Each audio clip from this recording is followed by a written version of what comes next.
the absence of Emily. I had worked for nearly 5 minutes when I heard a shout, and suddenly there were people all around me. When I married my second wife, Emily, I went to live in her house in Northern California. It's a big house with a lot of land around it, just outside a small town. The next house is almost exactly the same, and that belongs to Emily's sister, Millicent. Millicent and Emily. Sisters, but completely different in looks and in character. Millicent is tall and rather thin. She is very strong-minded and likes to control everyone around her, including Emily. She wasn't at all pleased when I came and took Emily away from her influence. Emily is rather short and, well, fat. As she says, she weighs 11 or 12 kilos too much. She doesn't claim to be very clever, and usually she does what other people want. Not always, though. For 3 weeks now, Emily had been away, but Millicent had been watching me closely. She was with me now, drinking coffee in our sitting room. The telephone rang, and I answered it. Yes? Hello, dear. This is Emily. Emily, what is your surname? Oh, really, dear? Emily, your wife. I'm sorry, you must have a wrong number. I put the telephone down. Millicent was watching me. You look as white as a sheet. You seem frightened, shocked. Who telephoned? It was a wrong number.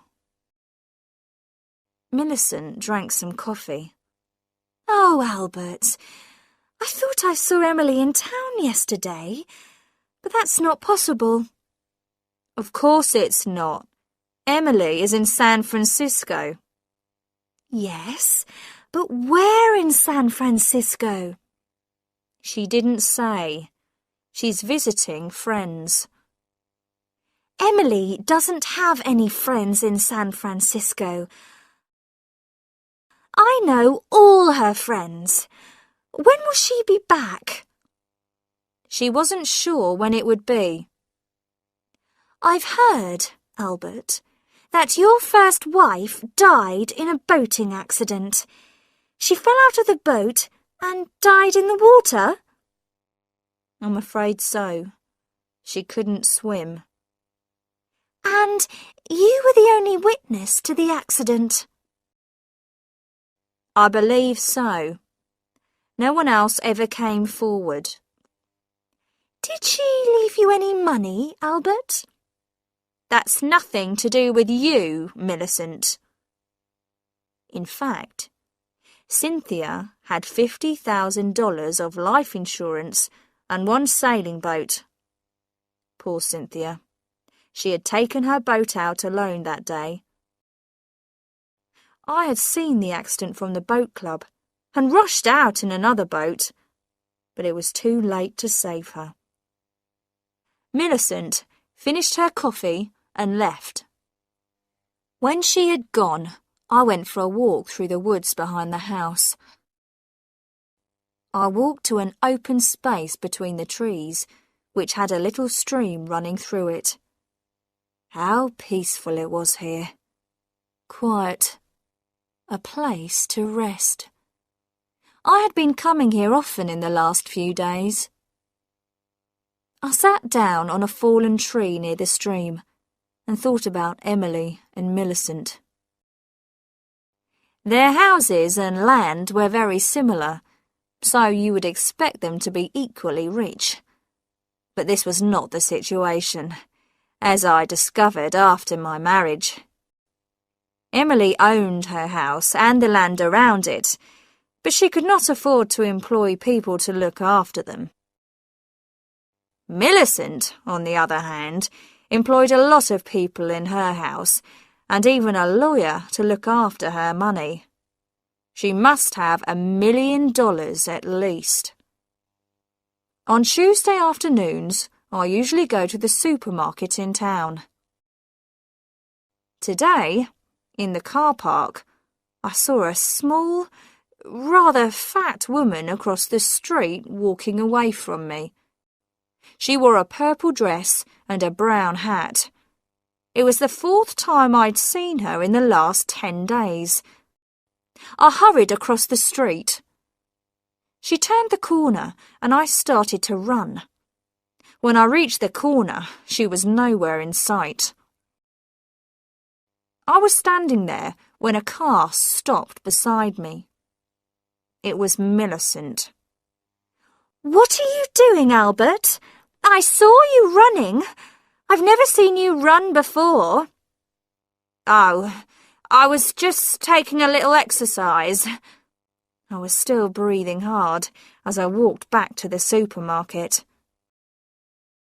The next morning, when I returned from my walk to the stream, I found Millicent in the sitting room, pouring some coffee for herself. "I've been in the bedroom, looking at Emily's clothes," Millicent said. "I didn't see anything missing." "Why should anything be missing? Has there been a thief in the house?"